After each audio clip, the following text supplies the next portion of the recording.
point during the class, I'll share the screen as well. Yes, I've made you co-host, so you can use the share screen anytime you need to.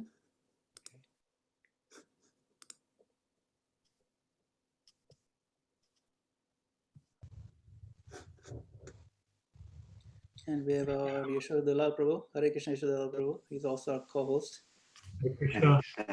Hare Krishna, Prabhu. Yes. Dhanyavad. Eagerly waiting to hear from you. I'm happy to be here in your association. Joy.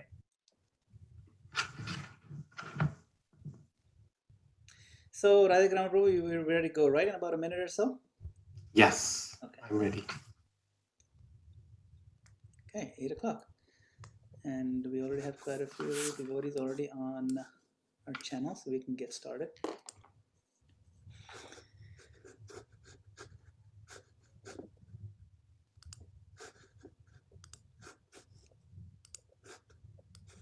So Hare Krishna, dear devotees, thank you very much for joining this evening at the ISKCON of New Jersey Towaco Temple Zoom channel. And it's our distinct pleasure to have once again on this channel His Grace Radhika Raman Prabhu after quite a few weeks. And today we have a very special topic, but I'll do a very quick introduction of Radhika Raman Prabhu. First and foremost, he's a very dear friend of mine. And that is basically, for me, that's the most important thing.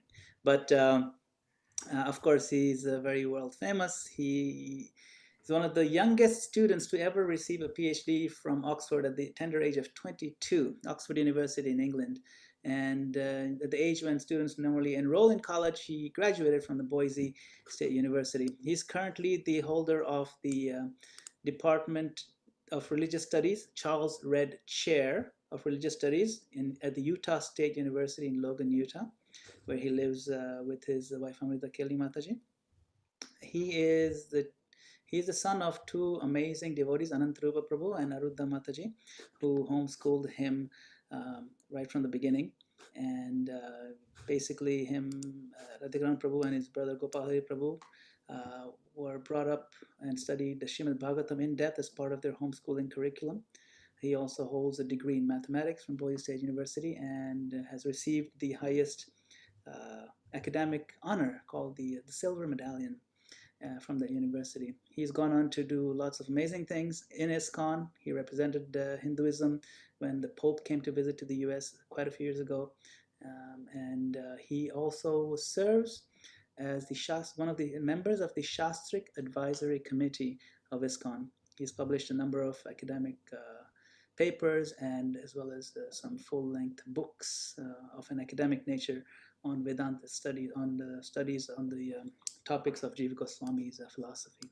So, I mean, I could go on for another 2 hours, but I would like to pass this microphone to Radhika Raman Prabhu on tonight's topic. Thank you, Radhika Raman Prabhu. Hare Krishna. Thank you so much, Madan Gopal Prabhu, for the very kind introduction. I want to start actually by, first of all, thanking the devotees who put on this wonderful forum for so many months now during the whole COVID experience.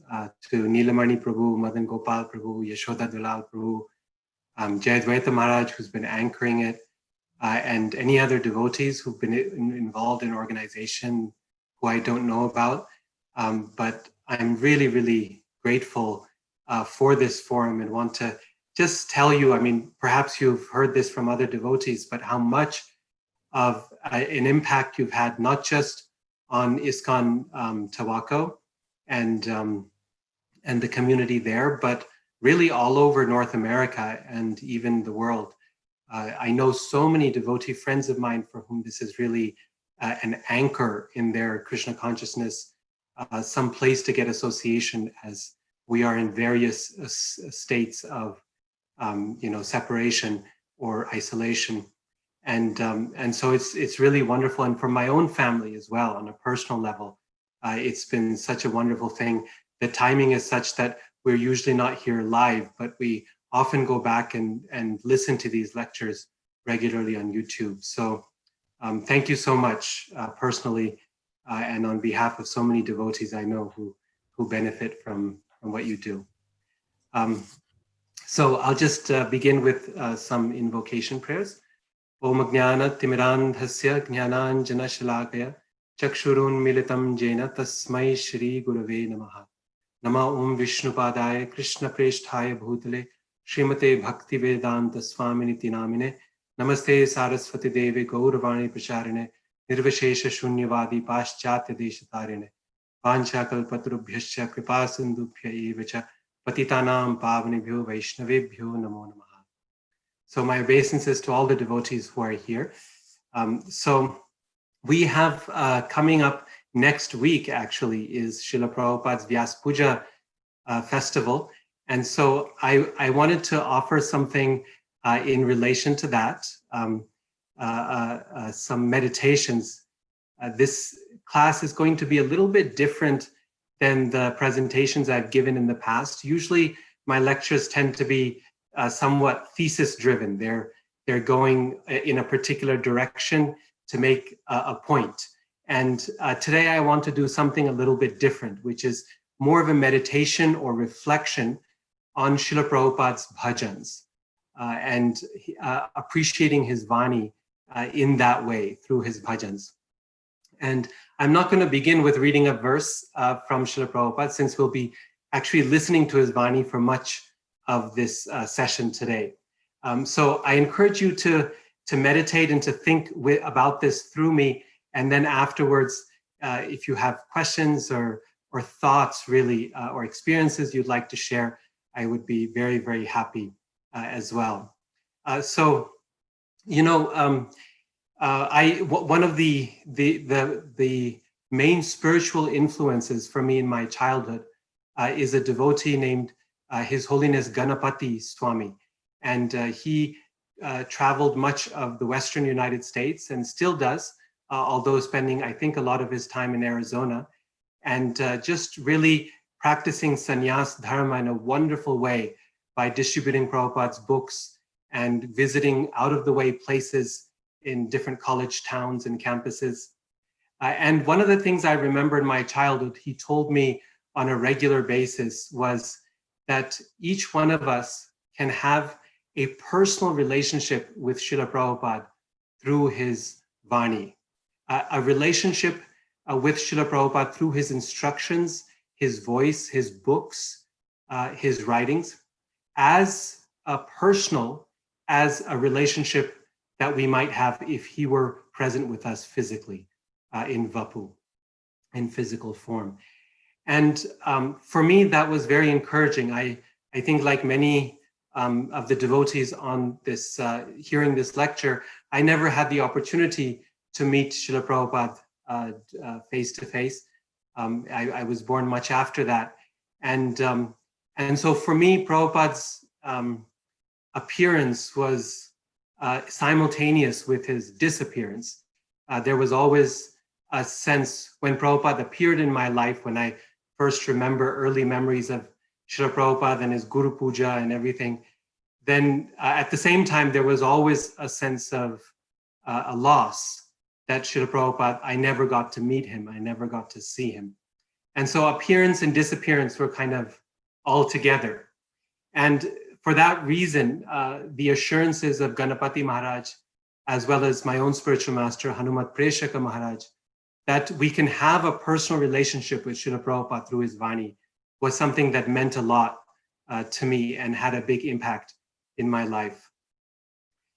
I'm sure many of you have had this experience before, but reading Srila Prabhupada's books or listening to his lectures, it's very, very clear that Srila Prabhupada is there with us, and he's alive, and he's speaking to us through those books. Sometimes perhaps you have a question or a doubt or something, and the next morning you're reading something from Srimad Bhagavatam or Bhagavad Gita, and Srila Prabhupada speaks directly to that question or to that doubt. And it's surprising, it's amazing, and yet it happens fairly regularly. Prabhupada is there, he's present within his Vani, he's present within his books, and we can directly associate him with him through that. And so I've always tried to make it a regular part of my spiritual life, not just to read his books, but also to listen to what he has to say through his audio recordings of his lectures and also his bhajans. And in this way, the spiritual master never dies, never leaves us, is always there. There's a wonderful story actually in Mukunda Maharaj's Miracle on 2nd Avenue, which illustrates this point that I want to read for you. It's really, it's not very long, but it's very, very powerful. I found it very powerful. So this is July of 1967, I think. Yeah, July of 1967. And it's just a few weeks after Srila Prabhupada suffered a stroke here in the US.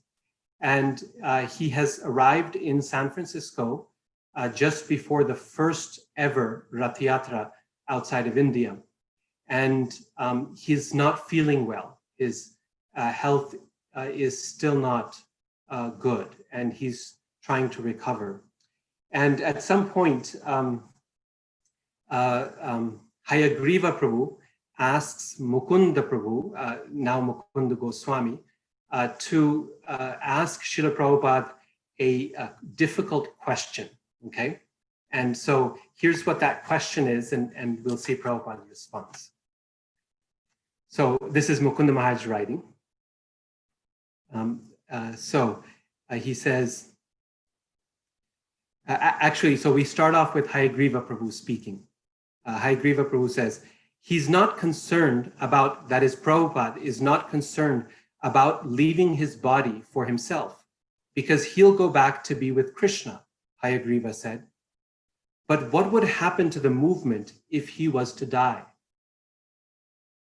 What? My mouth hung open. All I'm saying is that he's going to leave his body sometime, Hayagriva said.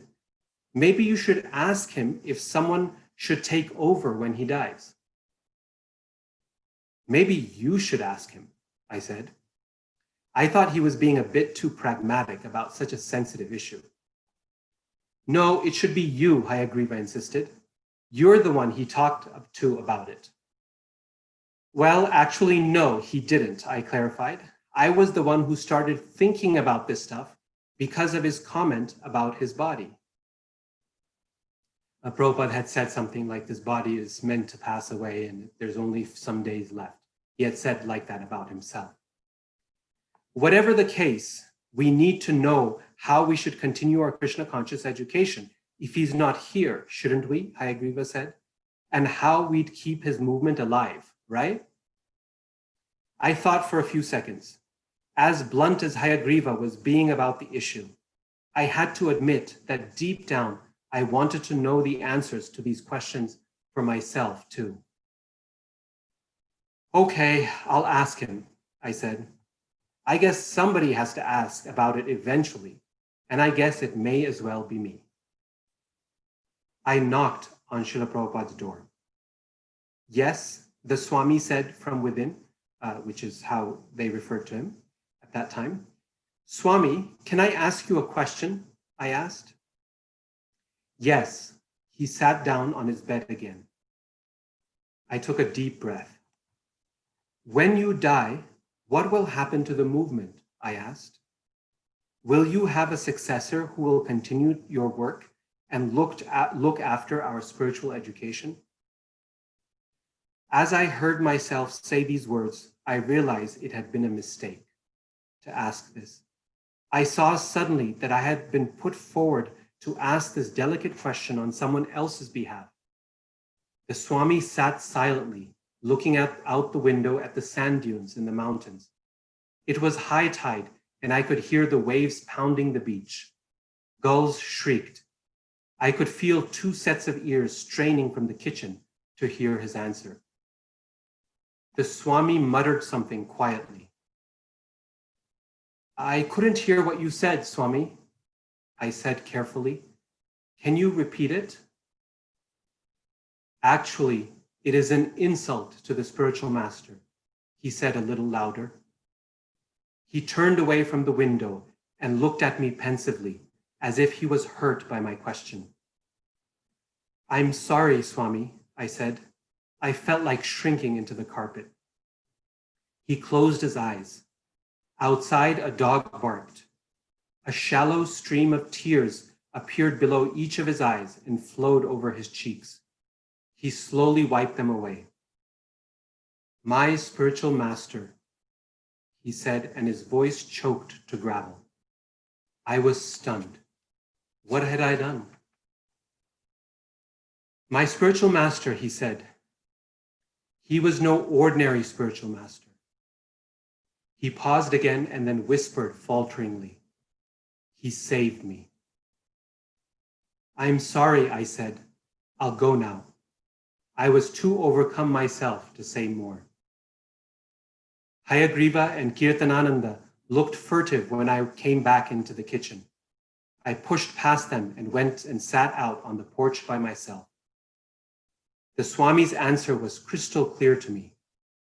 There was no question of replacing the spiritual master. His potency to teach would not end with his death, but would continue even in his physical absence. What struck me the most was the way that Swami taught me this. He didn't just tell me with words, he showed me through his spiritual emotion toward his own spiritual master. So, such a wonderful way in which Srila Prabhupada expressed this point to Mukunda Maharaj about how the spiritual master never gives up teaching and is always present in his books and in his writings and in the lives of his faithful followers and his disciples. We too can experience that through Srila Prabhupada's books and through his lectures as well. Imagine how fortunate we are. I mean, just take a moment to think about this. Imagine if we had the opportunity to sit in a class given by Srila Jiva Goswami and hear his voice, or be a fly on the wall as Baladev Vidyabhushana debated with the people in Jaipur, trying to establish Gaudiya Vaishnav Sampradaya. Or if we were there with Vishwanath Chakravarti Thakur, or even Srila Bhakti Siddhanta Saraswati Thakur, and we could hear his voice, we would do anything to be present in that circumstance.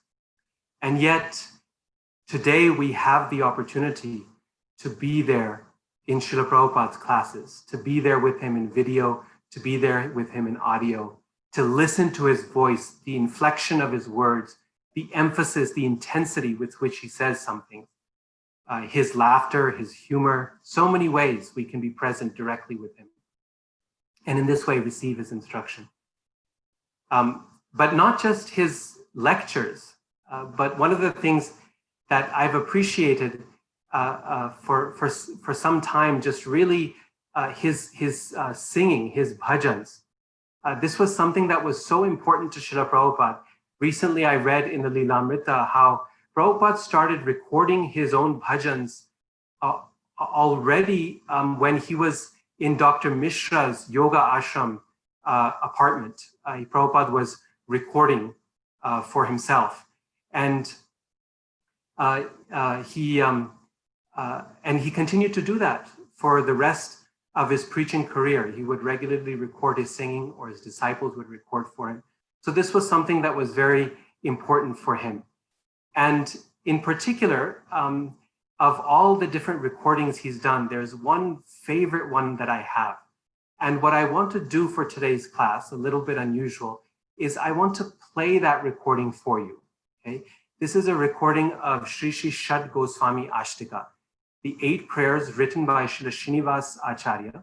Srinivas Acharya was a direct student of Srila Jiva Goswami, and he knew the Goswamis directly and studied with them and learned from them. And of course, followed their instructions in helping to bring their books toward Bengal. He knew so much about the 6 Goswamis. He wrote these 8 very beautiful prayers. And these prayers, Srila Prabhupada says, contain the essence of Krishna consciousness for everyone. So they're full of so much meaning. And what I want to, the reason I want to play it here is because when you hear Srila Prabhupada singing this song, The words are the same, of course, that we would sing. And yet when Srila Prabhupada sings it, he brings his own intensity, his own feeling, his own devotion, and the meaning that he places into the words. We can see it, we can feel it, we can be there in his presence, okay? So I request you, whatever you might be doing at this time, to please take a break from it and just take a minute to listen, not just as a background noise. Sometimes we make Srila Prabhupada's bhajans as a background soundtrack in our life, where it's something auspicious that keeps playing, you know, like the automatic recorders that are there. And it becomes something of an auspicious ritualistic activity to have Prabhupada's voice just going on and on and on in the background while we go on with our own lives. And yet Prabhupada is so much more than just a priest meant to make ritualistic auspicious sounds for our welfare. He's giving us spiritual knowledge. His sound vibration has the ability to pierce our hearts and to change who we are. And so this recording is not very long. It's about 18 minutes, and I'll pause it in between so we can think about it, talk about it, relish it. But please pause whatever else you're doing and just try to listen to the sound vibration. It's so intense. It's so wonderful. I mean, Prabhupada's voice here, it really can melt a stone, I think. It's so powerful and it's so beautiful. So I'm going to play it here, and I'll play it at a volume that is as loud as I'll be able to hear. And I think that should be okay for you as well. If for some reason you're not getting the sound, or if it's really, really weak, then Madan Gopal Prabhu or Yashoda Dulal Prabhu can let me know, and I will adjust things. Okay.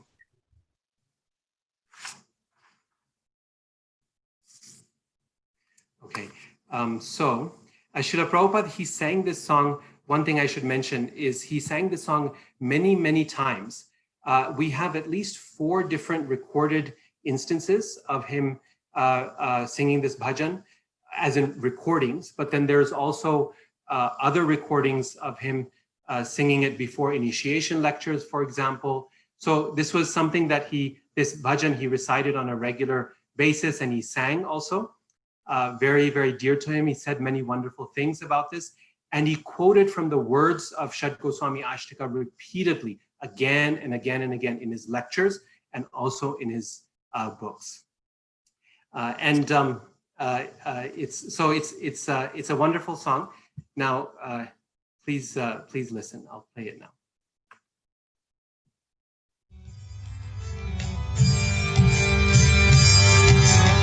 Krishna Kirtana Ganana Karnavadau Premamrita Vanidhi Veera Dhira Jana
So immediately notice the intensity with which Prabhupada is singing. It's in a very pleading tone and a very intense. It starts off not very lightly or just right away. Prabhupada is intense and he's really meditative. And this was something that is so typical of Srila Prabhupada's singing.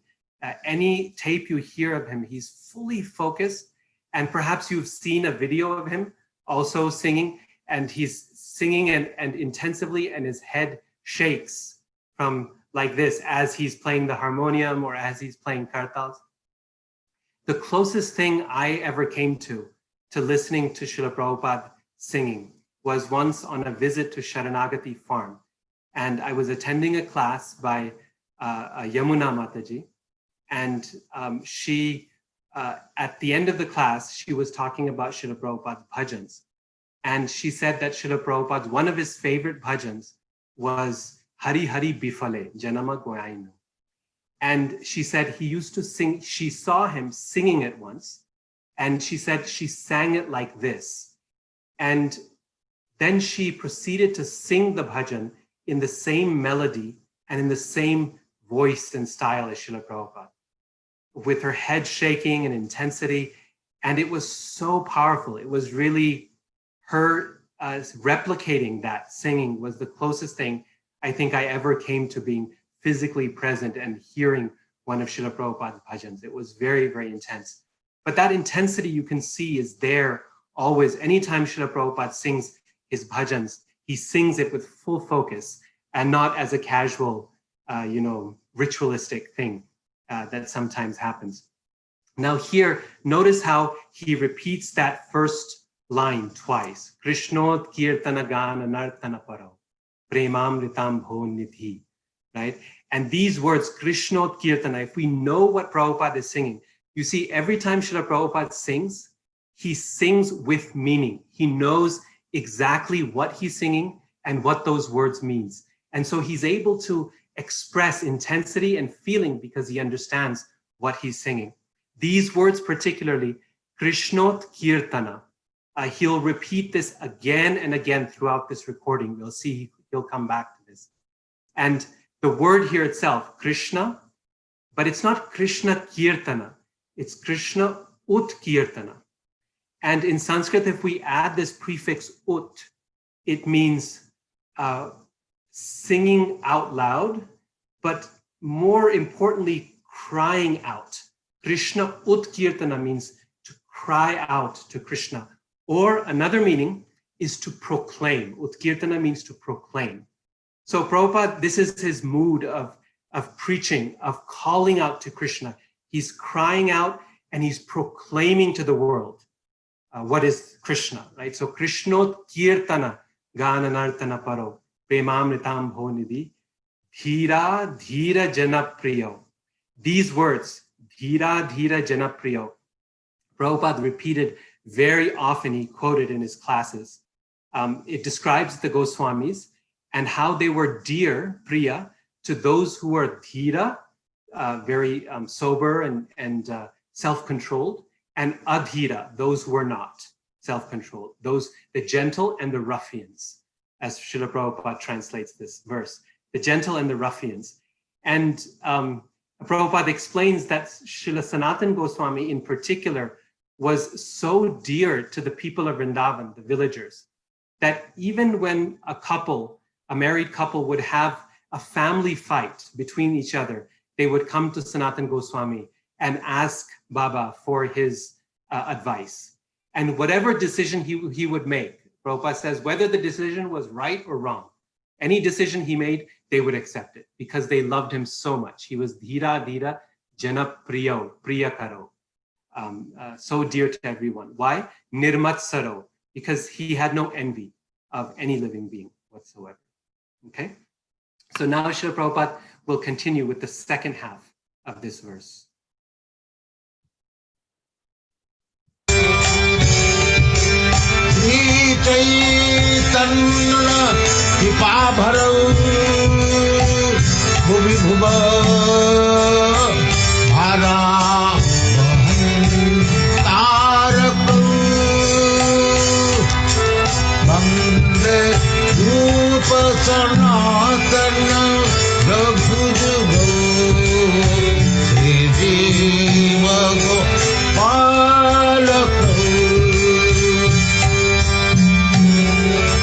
Vande Rupa Sanatana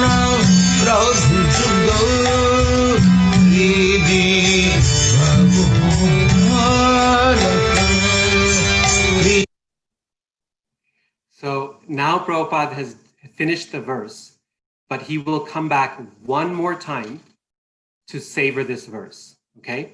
But this time, this is the third time now he's going to go through this verse. But this time, as he relishes the verse, he's going to pause and stop at certain words. So please pay attention to the words that he pauses at. And as he meditates on that word and then continues in that line. Everything Prabhupada is singing, he's singing with meaning, right? So he's meditating on the meaning. And please try to think of the meaning yourself as you listen to what Prabhupada is singing. Krishna, Kirtana Gana,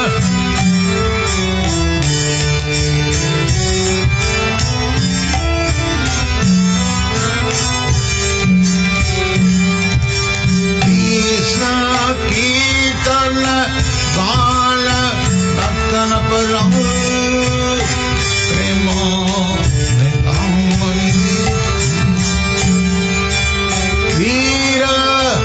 Veera Jana Priya, Priya Karo, Nima,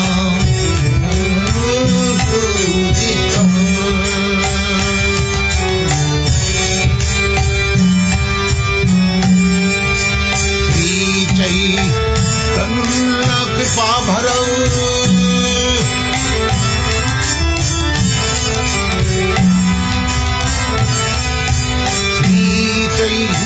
Tanna Kripa Bharau, Bhumi Bhuva, Marava, Antarako, Bande, Rupa Sanatana, Prabhujudavu,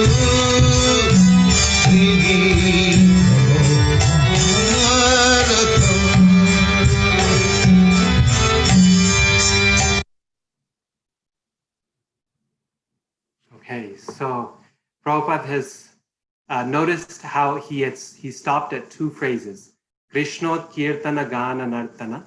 Krishnot Kirtana, he stopped there.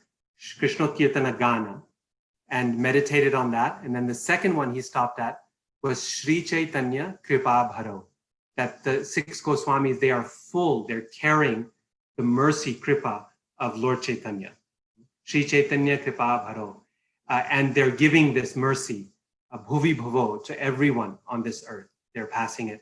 And in this way, bharavahantarako, they're destroying the great burden that we all carry of suffering in this material world. So Prabhupada pauses in both of those places. And then when he returns to the final line, Vande Rupa Sanatana, it's so powerful. It's like a homecoming. He's singing that with so much affection there. Actually, Srinivasa Acharya himself, this line, he's speaking of the six Goswamis with a lot of affection. Vande Rupa Sanatano Raghu Yugo. So he's calling them the two Raghus. Right? So very, very sweet way in which he's addressing. Of course, he has so much respect and reverence for them. This is why he wrote the verses. But there's also some intimacy there. There's some affection, really some closeness. He's calling them the two Raghus, Raghu Yugo, Shri Jiva Gopalako. This word Gopalaka, that little ka at the end of it, because his name is Gopala Bhatta Goswami. So it should be Shri Jiva Gopalo. But that little ka is a term of endearment. When you add a little ka, then it signifies affection. Just like you have Radha, but if you add a ka, Radhika, then it's a sign of affection. Greater intimacy. So he's saying Shri Jiva Gopalako. So very intimate also, not just very reverent, but also very intimate in the way that Srinivasa Acharya is writing. Now at this point, Prabhupada will go on to verse number 2. Now I should mention that Prabhupada doesn't sing all 8 verses in this recording. He only sings 4.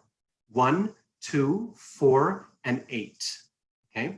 1, 2, 4, and 8. So just from that, we can see which ones Prabhupada was especially keen on relishing and what were important to him, at least at this moment, as he's singing. So the second verse is Nana Shastra Vicharanaika Nipuno Sadharma Sanstapako. So Nana Shastra Vicharana. This one is about how the Goswamis wrote so many different Vaishnav literatures. Nana Shastra Vicharanaika. They were actually very good at considering, reflecting upon, thinking about Vicharana, Nana Shastra, all these different scriptures. They reflected on these scriptures, and then they gave us the essence in their own writings, the cream of it. Nana Shastra Vicharanaika Nipuno.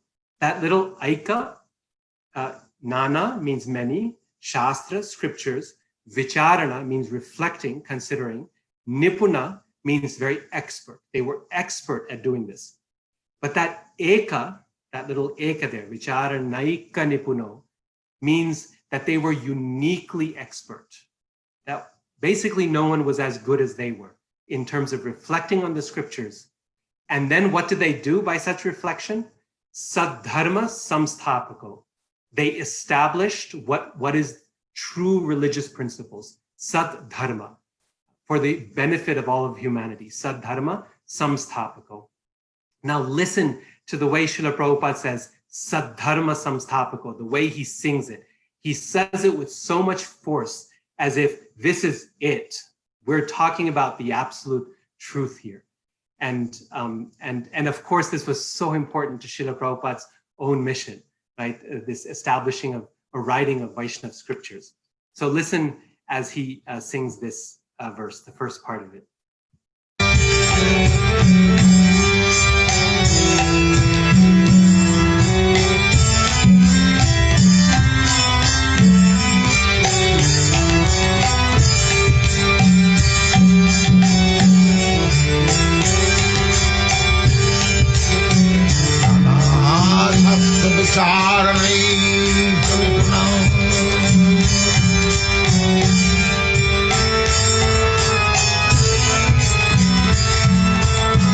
Saddharma samasthapak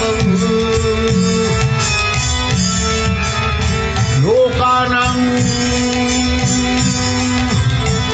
hitakarinam tribhuvane mandam sarana karo.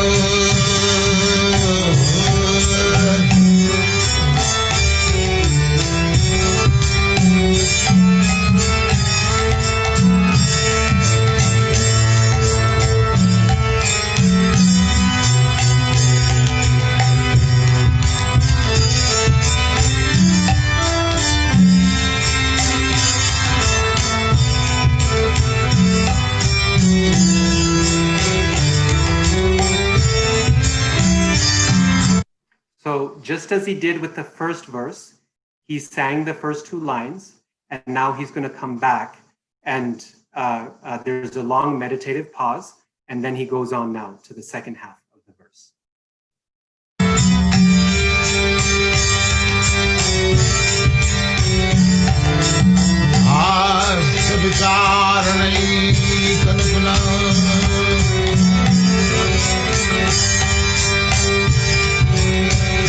Dharma samasthapak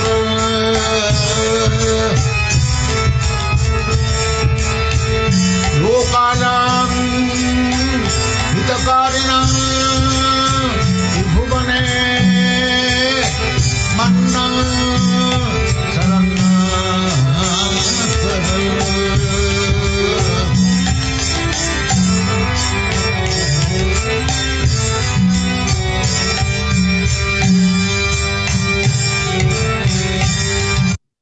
Prabhupada will come back now yet again, and he's going to, like he did the first time, he's going to savor particular words before continuing on.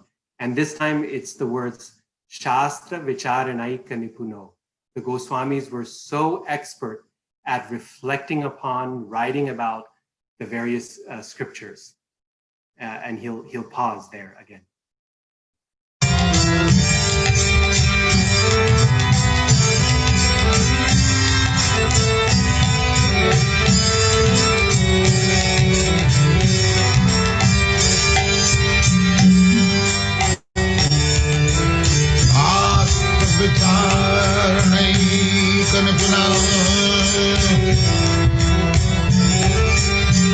Saddharma संस्थापक लोकानां हितकारिणां त्रिभुवने मन्नं शरणं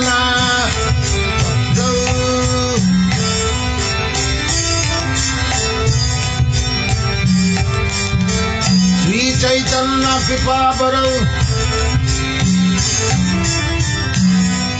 लोकानां हितकारिणां त्रिभुवने मन्नं शरणं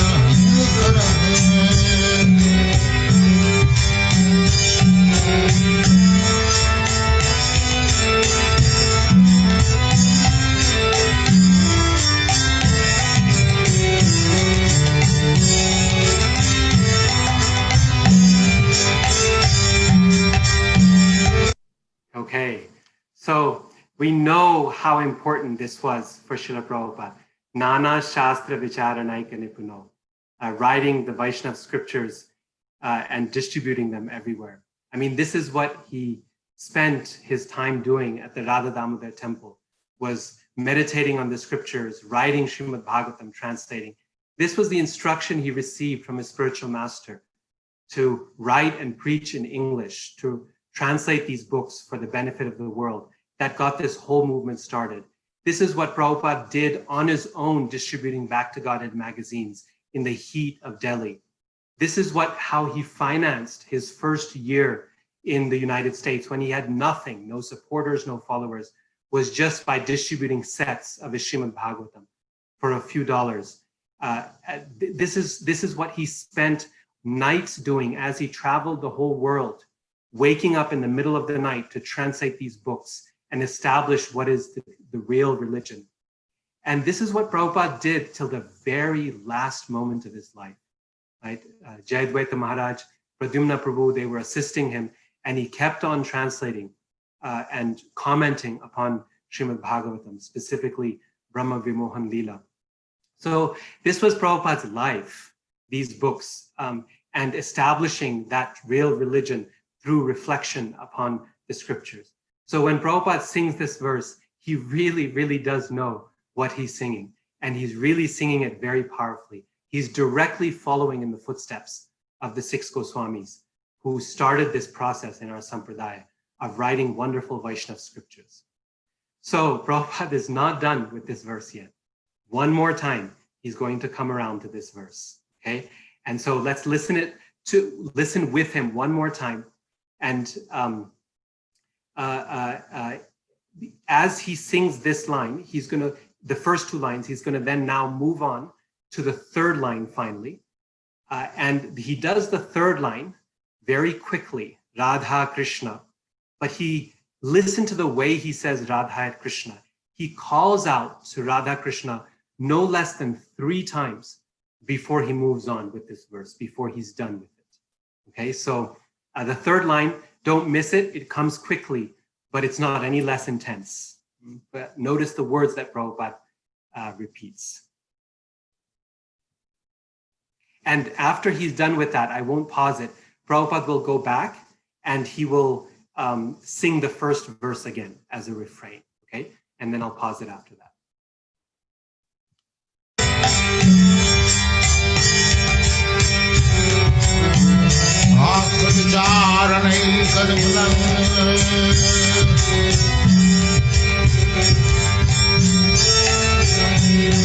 Dharma samasthapak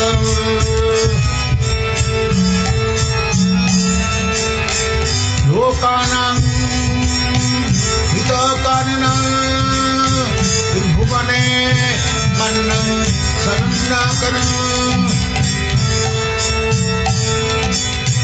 Radha Krishna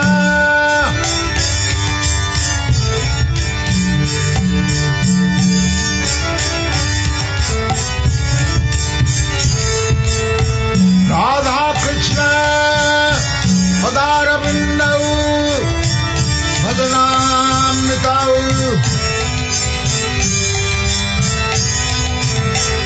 Radha Krishna Padara Vindau Bhadanam Vande Namattalikar Vande Rupa Sanatanam Prabhujugal Siji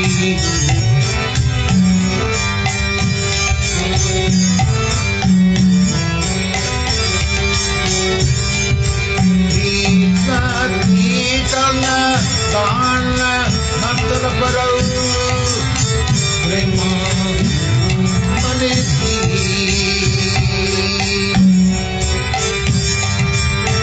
Veera Veera Danapriya Prema Manita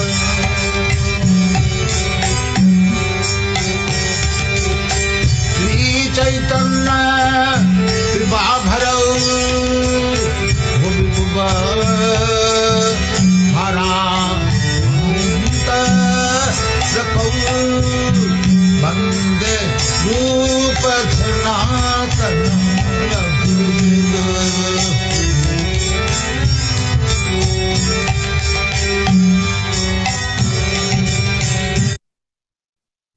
Okay, it's been now exactly 10 minutes, okay? 10 minutes of full-time singing, and we've only gotten through 2 verses. Okay, this is what we call relishing kirtan. This is what we call relishing the words of the acharyas. I don't know in your experience, but I've sometimes sung this this bhajan, and 8 verses feels kind of long, and you know, you Krishna kirtana gana nartana, and you kind of run through it, and poof, by the end of it, okay, that was a full bhajan. But Prabhupada is not in any rush here.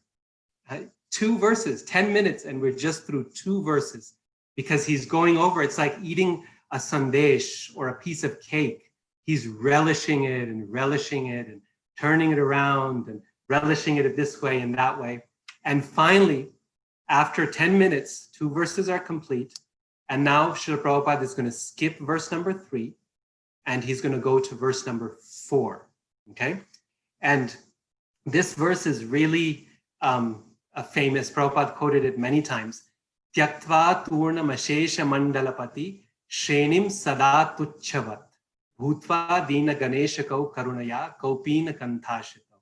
It describes the 6 Goswamis and how tyaktva, they gave up. What did they give up?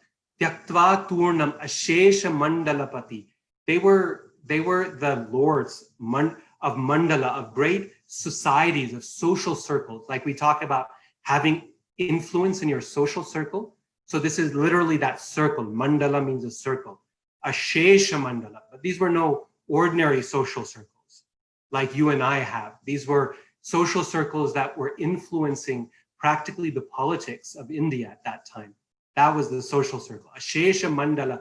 And they were the pati, they were the masters of these social circles. Tyaktva turnam ashesha mandala pati shrenim. And shreni means guilds or societies. So in these social circles, there were all these guilds and societies of people of that same caliber. And they were the leaders of that society. But they gave up all of this, sada tuchchavat, like it was nothing. Tuchcha means like it was something worth spitting at, right? Tuchcha is the sound we make when we spit. Tuchchavat. And they gave it up, tyaktva turnam. Turnam means quickly, just like that. They just gave it all up. Ashesha mandalapati. And in its place, what did they accept? A better position, an even better job with a greater social circle? No. Tyaktva turnam ashesha mandalapati shrenim sada tuchchavat bhutva dina ganeshako.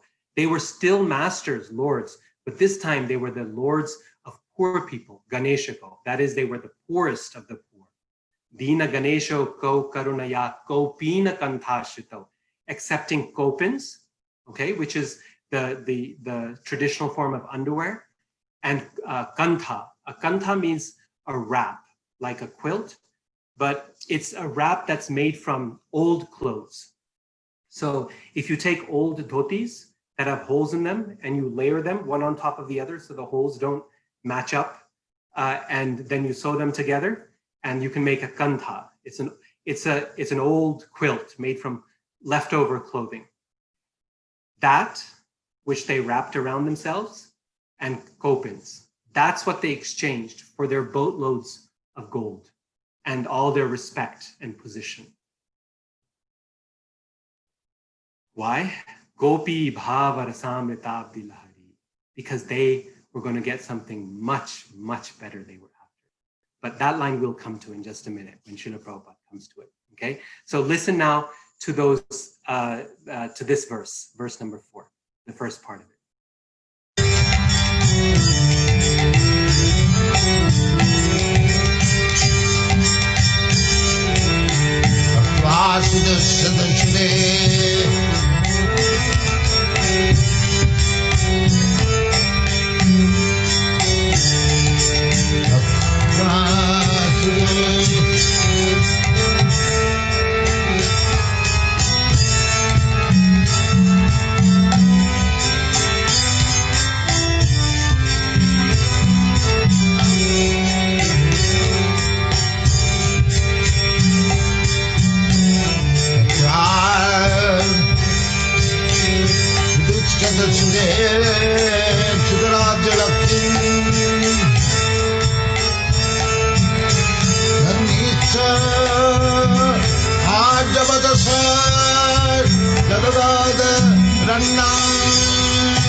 So what just happened here?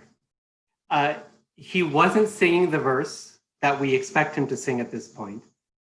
And what did he forget the lines? It sounded like he was going to start with that verse. Or is his pronunciation just difficult for us to understand? I remember years ago as a child listening to this and thinking, what was that? What was that? What was he saying there? And it never occurred to me to look it up and see if I could find what he was singing.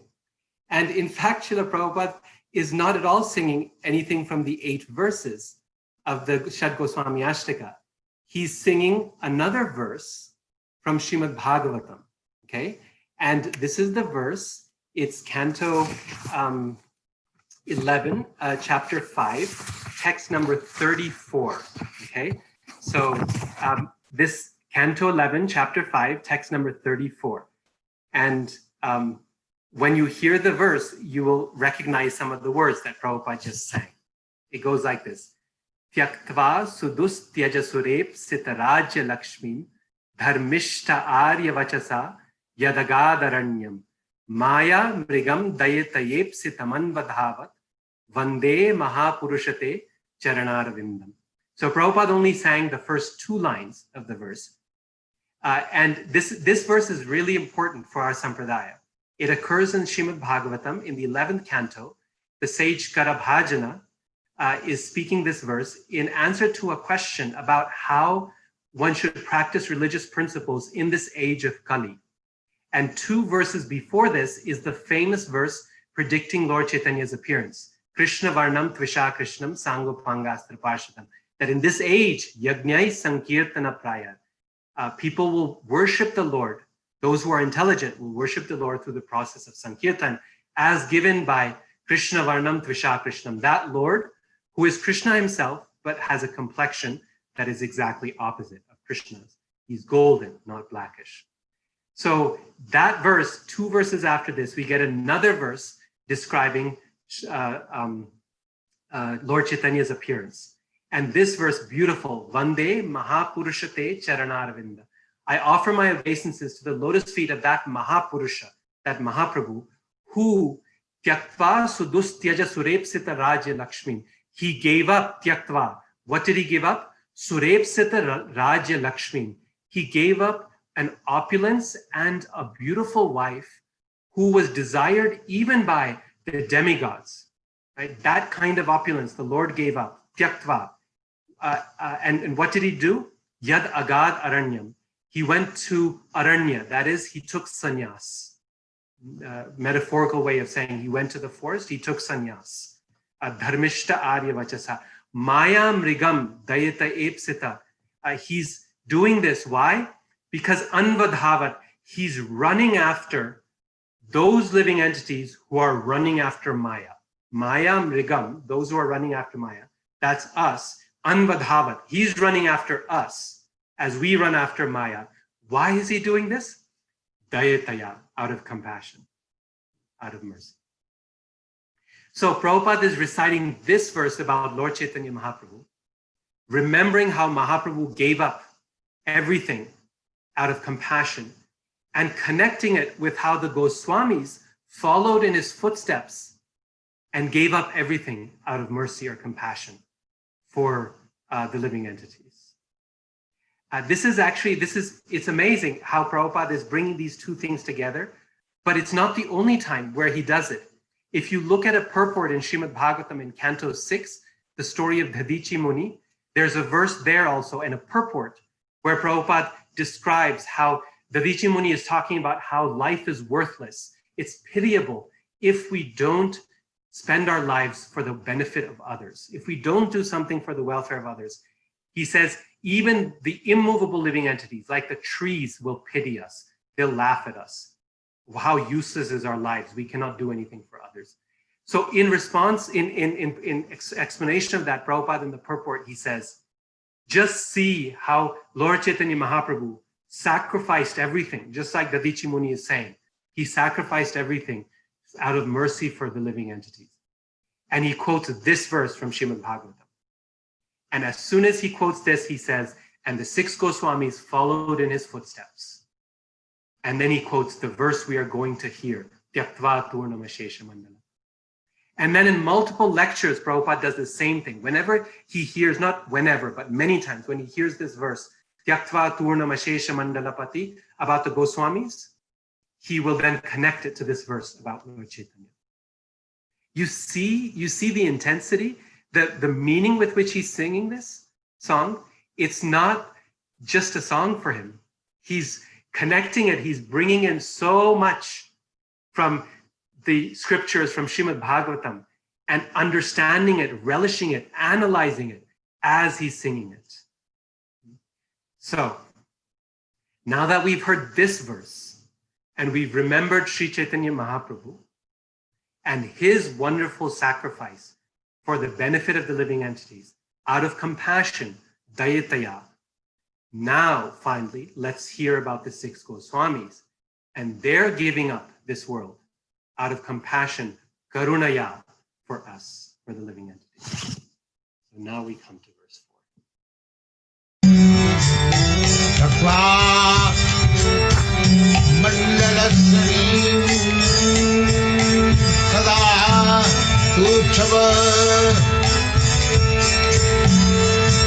भूत्वादीनगणे छतो करुणया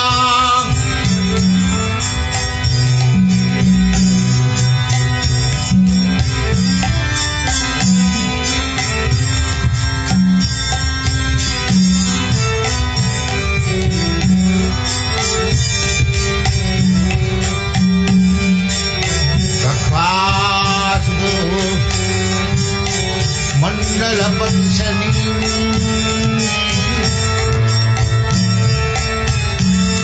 सदा उच्छव भूत्वादीनगणे छब करुणया कौपीन कंठास्थित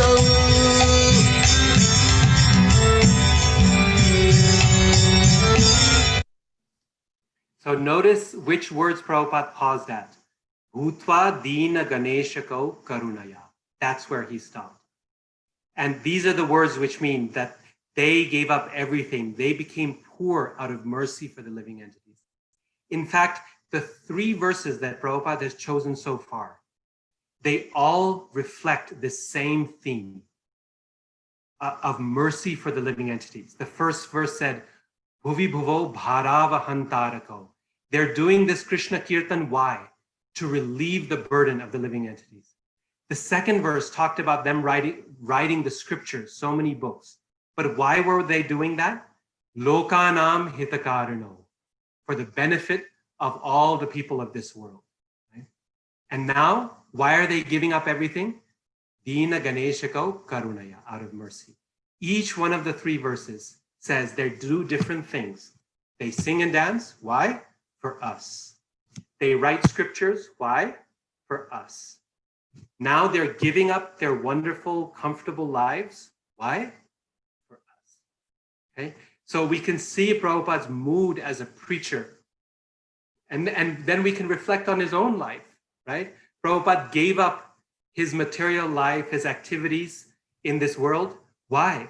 Why did he go to Vrindavan, stay in the Radha Damodar temple, accept a vow of poverty, struggle so much at the age of 70, come to the West for 1 year, have no friends at all, and his place was robbed, and so many things, his struggles he went through. Why?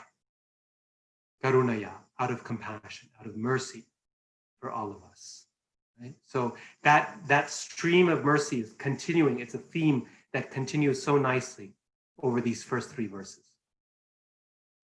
But now, in the second half of this 3rd verse, the mood changes. This 3rd part then says, okay, they're doing this for the mercy of the living entities, yes. But what is it that the Goswamis are experiencing? What are they getting in return for giving up this material world? And then the 3rd line says, Gopi bhava rasam ritabdi lahari kallola magno mohur. This whole line that I just said is like 2 words. It's a beautiful, beautiful compound in Sanskrit. Gopi bhava rasam ritabdi lahari kallola magno muhur.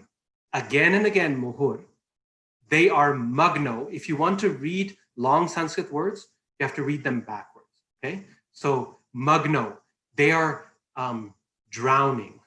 Okay? Magno, they're drowning. Where? Gopi bhava rasam ritabdi lahari kallola. Kallola means they're drowning in the ups and downs. The ups and downs of what?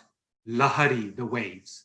So the way if you're not on the shore, if you're like in the middle of the ocean or a little ways in, and the waves come and you see surfers, right? Up and down and up and down. And sometimes you're underwater and sometimes you're above water. So like this, kallola magno, they're in the ups and downs. Lahari, of the waves. Of what? Of the ocean.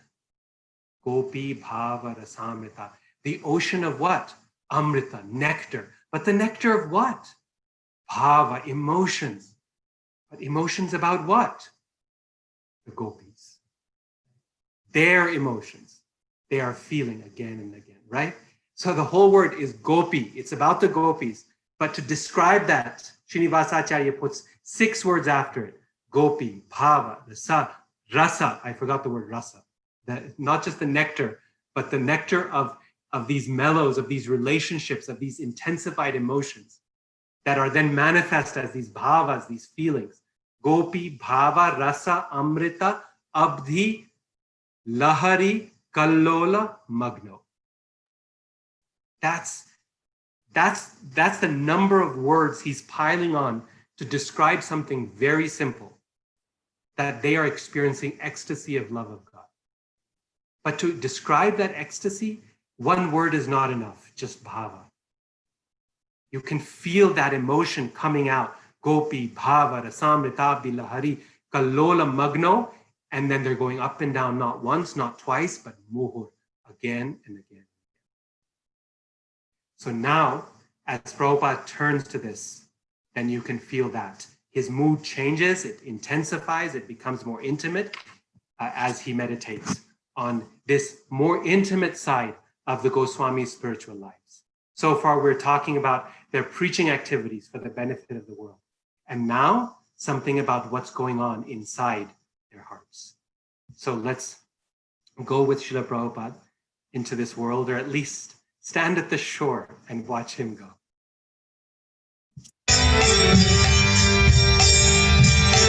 Gopi bhavara samritabda lahari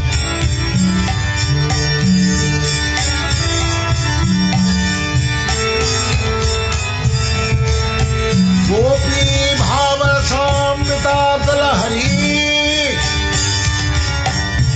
kallo lamarunam mahar Bande Rupa Sanatana Raghujugal Sri Bhagavad Did you hear that? Did you see how he sang Gopi Bhava Rasamrita Bilahari twice?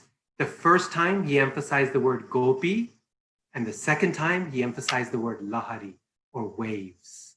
And he was pushing those waves coming through. It was powerful.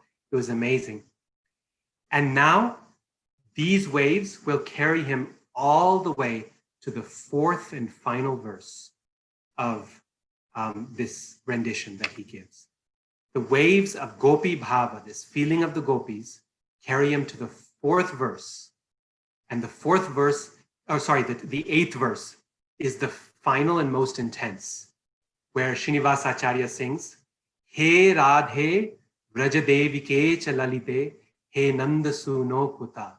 He's calling now directly to Srimati Radharani, to Lord Krishna, and to Lalita Devi, and saying, O Radha, O Krishna, O son of Maharaj Nanda, O Lalita Devi, He Radhe, He Vrajadevike, O Queen of Vrindavan, Nanda Suno Kuta, where are you? And Srila Prabhupada, whenever he quotes this verse in his lectures, he says, this is the mood of devotees in the line of Sri Chaitanya Mahaprabhu. That they never say, I have Krishna. Krishna's here, I got him. No, their mood is, where is Krishna? That I don't have him. And that mood of calling Krishna in separation, both out of humility, that I'm unqualified to know Krishna, to be with him, but also in a mood of separation, because Sri Chaitanya Mahaprabhu, our Lord, he sang for Krishna in that mood of separation.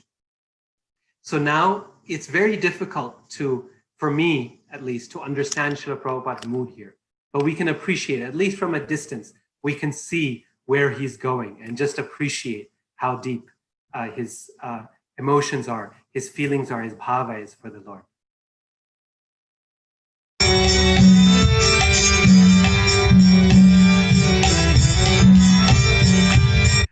Please notice how he calls out to Srimati Radharani.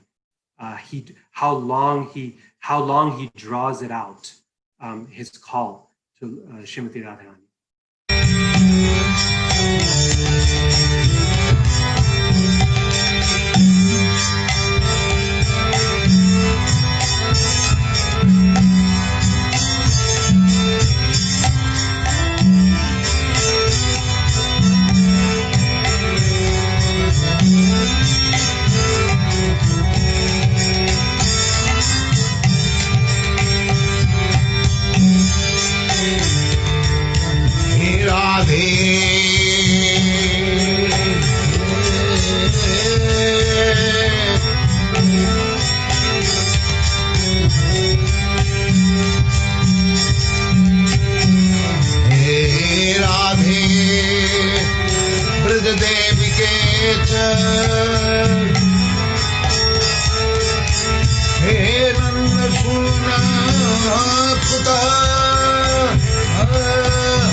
Govardhan Padapatale Karindi Mani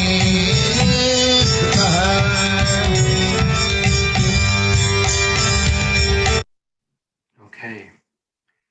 So now, the final stretch, we're at the third line of the 8th verse, which says, as the Goswamis, they called out, where's Krishna? Where's Srimati Radharani? On the banks of the Yamuna or at the foot of Govardhan Hill. In this way, Ghoshantav iti sarvato vrajapure khedair mahavifala. With great emotion, mahavifala, they were overwhelmed, khedair, with distress, with pain, with emotion, with feeling. They called out, Ghoshantav iti sarvato vrajapure. All around Vrindavan, they were calling like this. Ghoshantav, the word ghosh in Sanskrit, the verb, means to cry out, or it's a battle cry, or it's the sound of a conch shell or a drum, right? So this is them really proclaiming their cry for Krishna from atop hills and from atop temples, from everywhere in Vrindavan. Right? So this is that third and final verse. And notice how Srila Prabhupada makes that same call.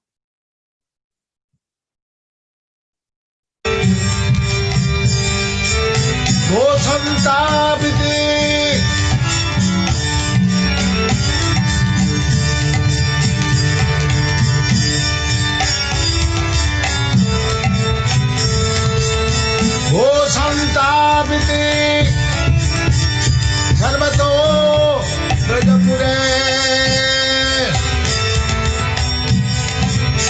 khedai virupalau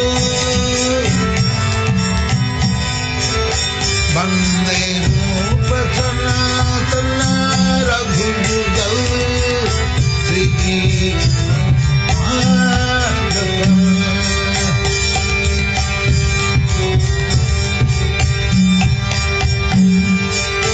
Ghoshantabhite sarvato vrajapure khedai mahavibhalau bande rupa sanatana raghujugal Sri Malaka. So we're going to stop here. At this point, Srila Prabhupada will go back one more time to the very first verse, Krishnot Kirtana Ganana. Because that singing and chanting of Krishna's holy names, that's what propels us through this whole journey, right, that we've gone through. And so he returns to that first verse and sings it one more time before he concludes this rendition of Shad Goswami Ashtaka. So just to conclude, I want to say that, in the practice of bhakti, we are told never to concoct, always to repeat exactly, Prabhupada said, like a postman, what we receive from our spiritual master, from the previous acharyas. And yet, we are asked to speak with our own realization. Make sure that it is realized knowledge, that when we speak with purity, it affects another person. How are these two things possible, we might ask, to do them together, to speak with realization and yet to never concoct, to repeat exactly? Well, here in this rendition of Shad Goswami Ashtaka, we see the example, the exemplar of doing both of these things. Prabhupada is repeating exactly the words of Srinivasa Acharya in exactly the right mood, the right meaning. And yet, this is his song also. He's made it his own by investing it with his own feeling. And even with that verse from Bhagavatam, his own meaning is present there. So both of these two things can be together. And although, of course, we can never be like Srila Prabhupada, as wonderful and as great as he is, and yet we can still try to follow in his footsteps. When we sing Guruvashtaka in the morning, or Guru Puja, or when we sing Tulsi Puja, or when we sing Gaur Aarti, or when we chant the Mahamantra, then to chant that, to sing what we do with meaning, where we understand what is it we are singing, and then with some feeling, where we can understand and invest it with our own relationship with Krishna. And if we do that, then we can get the full benefit of what it is that Srila Prabhupada and the Acharyas are giving us. Here, Srila Prabhupada is giving us a very, very special gift. But not only is he giving us a gift, but he's showing us an example of how we too can take what we've received, accept it exactly without any change, and yet fill it with meaning and with understanding and feeling of our own for Krishna. And in this way, make that prayer our personal prayer as well. So with that, I'll stop here. I know it's time. So I don't know if we have to close immediately or if we have time for any discussion. I'm sorry for going over time, but I wanted to at least get through the 8th verse here with Srila. I think that was absolutely fantastic, Radhika Raman. You gave us so much juice and insight into Prabhupada's heart while speaking and chanting. And I'm sure all of us are going to go back, and when we hear Prabhupada's words or his voice, we're going to be meditating on what you told us. So I think that was fantastic. My suggestion is, since we are at 9:16, if that's okay, we will conclude here in a minute or two. And hopefully you'll come back again soon and enlighten us again very soon. Yes. Thank you. Thank you so much, Yashoda Bilal Prabhu. Thank you. Thank you, Radhika Prabhu. So next week we have another great round of speakers coming up. So tomorrow, being Balaram Jayanti, His Holiness Jayadvaita Swami, instead of continuing his Canto 2 Bhagavatam discussion, will speak about Lord Balaram tomorrow at 8 p.m. On Tuesday, we will have Amarendra Prabhu speaking about Shri Krishna, the sweet Lord of Vraja. On Wednesday, Jayadvaita Swami will do Canto 2 Srimad Bhagavatam discussion again. On Thursday, Madhumati Spellman, she is the wife of Shesha Prabhu. Some of you might know Madhumati Devi and some of you might know Shesha, so I'm mentioning both. She will be speaking about a glimpse into the heart of a devotee. And on Friday, we have Jayadvaita Swami again, Canto 2, Srimad Bhagavatam. Saturday, for the summer at least, we are taking a break, so there's no class on Saturday night. And on Sunday night, we will continue with meditations on Srila Prabhupada. Yogeshwar Prabhu, who is a disciple of Srila Prabhupada's, will be narrating some personal memories of Srila Prabhupada, as well as memories that he picked up while researching his book, Swami in a Strange Land.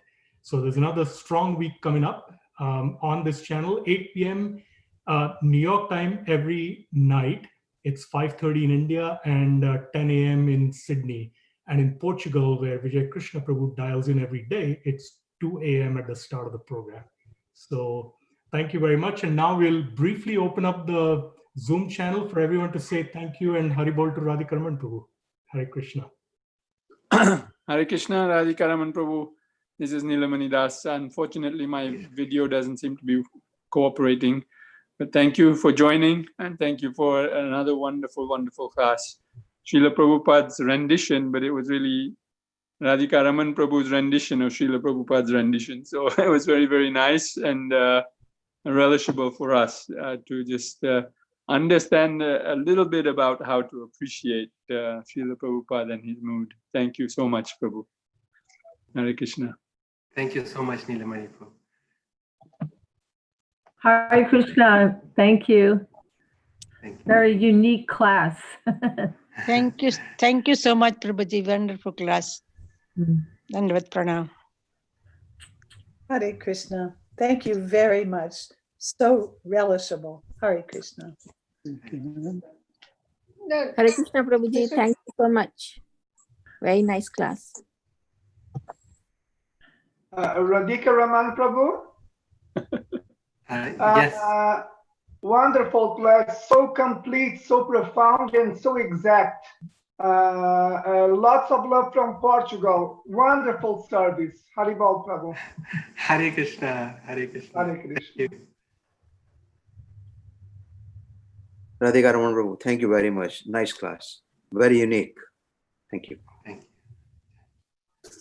Thank you, Prabhu, as always. Hare Krishna. Much Thank you. appreciated. Yes, Prabhu.